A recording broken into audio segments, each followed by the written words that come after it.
नमस्कार dear students, आप देख पा रहे हो आपका अपना पसंदीदा यूट्यूब चैनल अभिषेक क्लासेज। साथियों, इंडियन पोस्ट ऑफिस भारतीय डाक विभाग में एक शानदार वैकेंसी का नोटिफिकेशन जारी हुआ है और आप लोगों के लिए यह सुनहरा अवसर है कि आप लोग इस वैकेंसी का आवेदन करें और नौकरी पाएं। आइए बिना टाइम गुजारे बोर्ड पर ध्यान देंगे, लाइक का बटन दबाते हुए चैनल को सब्सक्राइब भी करेंगे। साथियों, मैं बात कर रहा हूं इंडियन पोस्ट सुपरवाइजर वैकेंसी 2025 की। जी हां, भारतीय डाक विभाग में सुपरवाइजर के पद के लिए यहां पर वैकेंसी आ गई है साथियों।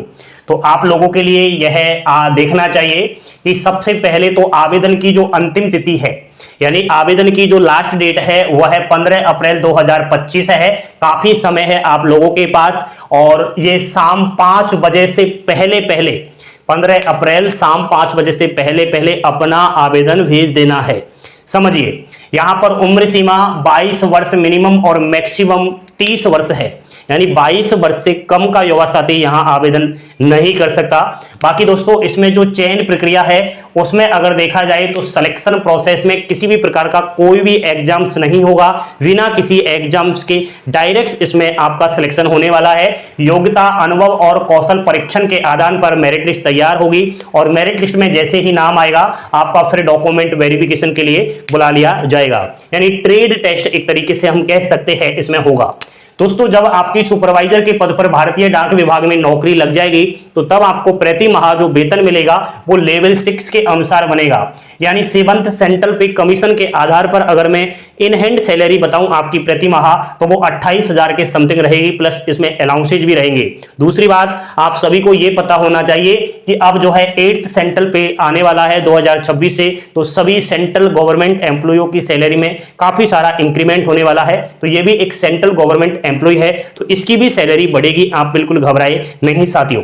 देखो, यहां पर जो आवेदन आपको करना है वो ऑनलाइन तरीके से नहीं करना, ऑफलाइन के माध्यम से आपको भेजना पड़ेगा। तो अब आप बोर्ड पर ध्यान दीजिए, आवेदन पत्र केवल स्पीड पोस्ट या पंजीकृत डाक के माध्यम से ही भिजवाना होगा। नोट के माध्यम से सुनिए, कोरियर या किसी अन्य माध्यम से अगर आपने आवेदन पत्र भेजा तो सीधा आपका फॉर्म रिजेक्ट कर दिया जाएगा। जाहिर सी बात है कि भारतीय डाक विभाग में वैकेंसी निकली है तो भारतीय डाक विभाग अपने स्तर से ही आवेदन मंगवा रहा है डाक से, ठीक है।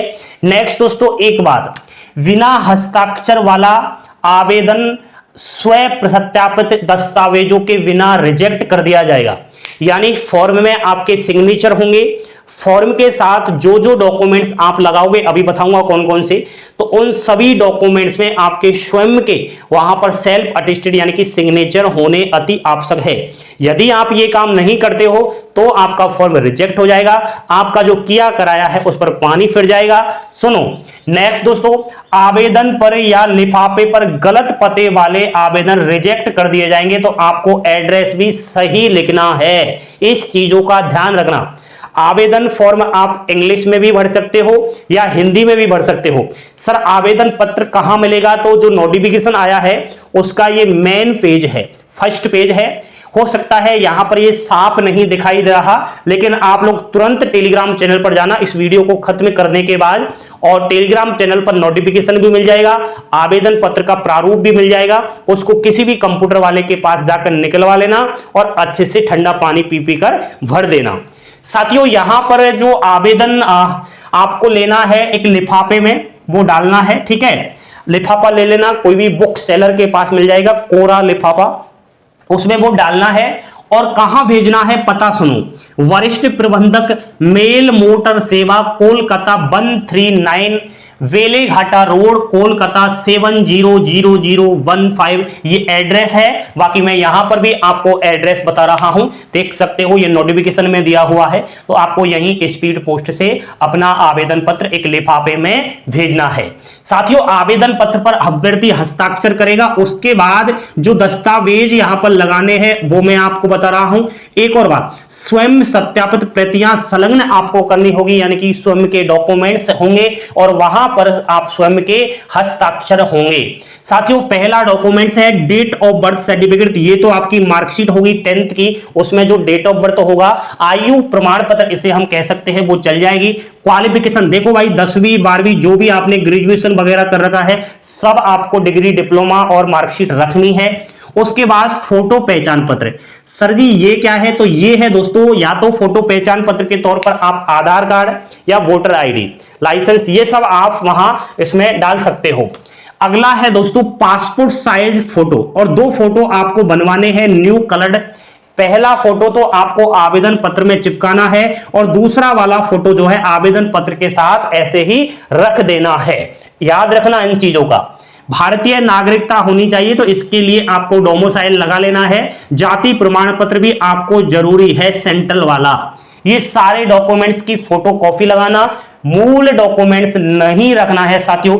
अगर आप ओरिजिनल दस्तावेज इस लिफाफे में फॉर्म के साथ रखते हो तो स्वयं की जिम्मेदारी होगी, वापस आएंगे या नहीं आएंगे ये आप जानो। इसलिए पहले ही नोटिफिकेशन में दिया हुआ है कि अभ्यर्थी अपने सारे के सारे डॉक्यूमेंट्स की एक एक फोटो कॉपी करके सिग्नेचर करके और लिफाफे में आवेदन पत्र के साथ रख दे। साथियों यहां पर जो योग्यता है, क्वालिफिकेशन है, एलिजिबिलिटी है, वो ग्रेजुएशन है। अगर आपने कोई टेक्निकल कोर्स कर रखा है मैकेनिकल, इलेक्ट्रिकल वगैरह में, तो और भी आपके लिए गोल्डन चांस है। साथियों यहां पर यह बात मैंने आपको बताई दी कि आवेदन के साथ मूल दस्तावेज नहीं रखने हैं। अब यहां पर बात आएगी कि सर जो है काम क्या रहेगा सुपरवाइजर का। भाई भारतीय डाक विभाग में जब सुपरवाइजर के पद पर नौकरी लग जाएगी तो काम क्या रहेगा? काम के साथ साथ जॉब लोकेशन भी आप लोग पूछ सकते हो। तो जॉब लोकेशन तो जहां फॉर्म भिजवाया जा रहा है वहीं आपकी रहने वाली है। तो सुपरवाइजर का काम होता है डाक घर का प्रबंधन। जो डाकघर में प्रबंधन में कौन कौन सी बातें आती है वो यहां पर आपको मैं दिखा रहा हूं। नेक्स्ट है कर्मचारियों का प्रबंधन, ठीक है। उसके बाद डाक सेवाओं का संचालन और ग्राहक सेवा एंड निरीक्षण और आपकी जो है ऑडिट का काम भी रहेगा, और प्रशिक्षण और विकास के भी काम रहेंगे। ये सारे काम भारतीय डाक विभाग के संबंधित ही है, तो आपके लिए गोल्डन अपॉर्चुनिटी है। भारतीय डाक विभाग में हर साल ग्रामीण डाक सेवक जीडीएस की भी भर्ती आती है, जो केवल 10वीं पास युवाओं के लिए रहती है। तो जीडीएस की तरह ही एक तरीके से बिना परीक्षा डायरेक्ट ये भर्ती है, लेकिन इसमें और जीडीएस में बहुत सारा फर्क है, क्योंकि ये सुपरवाइजर की पोस्ट है, ये बड़ा पद है, इसमें सैलरी भी जीडीएस से 2 गुना है। तो शानदार गोल्डन अपॉर्चुनिटी है। प्यारे साथियों जल्दी से नोटिफिकेशन देखो और फॉर्म भरो। पद चाहे कितने भी हो, आपको उससे कोई मतलब नहीं है। बहुत सारे अभ्यर्थी यही चीज देखते हैं कि यार ये जो वैकेंसी बता रहे हैं यूट्यूब पर, इसमें कितनी पोस्ट आई है। तो बच्चों की सोच रहती है कि जो पोस्ट है वो हजारों में होनी चाहिए। कितनों में होनी चाहिए? हजारों में होनी चाहिए। तो मेरे भाई इन हजारों पोस्ट के लिए आपको याद रखना चाहिए कि लाखों आवेदन भी आते हैं, क्योंकि जीडीएस की 21,413 पदों पर भर्ती आई थी, जिसमें लगभग 70 लाख आवेदन आए थे। अब बताओ नौकरी कैसे मिलेगी? तो आप उस चीज पर गौर किया करो। आप एक हो या 2 हो, पहले मुझे कमेंट करके बताओ। एक ही इंसान हो ना, तो ऐसे तो नहीं कि 2 वैकेंसी को आप ले सकते हो। एक ही पद को लोगे ना, तो चाहे वैकेंसी 1 पद के लिए हो, चाहे 2 पद के लिए हो, चाहे कितने भी पद के लिए हो, अपनी किस्मत आजमाए। और मैं तो कहता हूं ये ऐसी भर्तियां हैं जिनमें आपकी नौकरी लग सकती है, क्योंकि भीड़ नहीं है। इसके फॉर्म की प्रोसेस भी अलग है, ऑफलाइन फॉर्म जाएगा। तो विद्यार्थी अब लापरवाह हो चुका है, उसको एक तरीके से आदत हो चुकी है कि घर बैठे मोबाइल से ऑनलाइन फॉर्म डाल दूं। वो ऑफलाइन के झंझट में नहीं पड़ना चाहेगा, वो फॉर्म नहीं निकलवाना चाहेगा, वो लिफाफा नहीं लेना चाहेगा। तो इस तरीके से जो लापरवाही करेगा उसको नुकसान है। और जो एक्टिवेट है, जिसको माँ बाप की फिक्र है, जिसको नौकरी लेना है और अपने पैरों पर खड़ा होना है, वो तो जो चाहे अपनी मेहनत को रोकेगा नहीं। तो साथियों आप किस्मत आजमाएं और इस प्रकार की वैकेंसियों का आवेदन करें और भगवान के भरोसे छोड़े, क्योंकि इसमें कोई एग्जाम तो है नहीं। किस्मत होगी तो आपका सिलेक्शन इसमें अवश्य होगा। जानकारी आप लोगों की पसंद आई, जानकारी आप लोगों को पसंद आई तो लाइक शेयर सब्सक्राइब करना ना भूलिए। हंसते खेलते मुस्कुराते रहे, यही जीवन के अंदर काम आने वाला है। जय हिंद, जय भारत।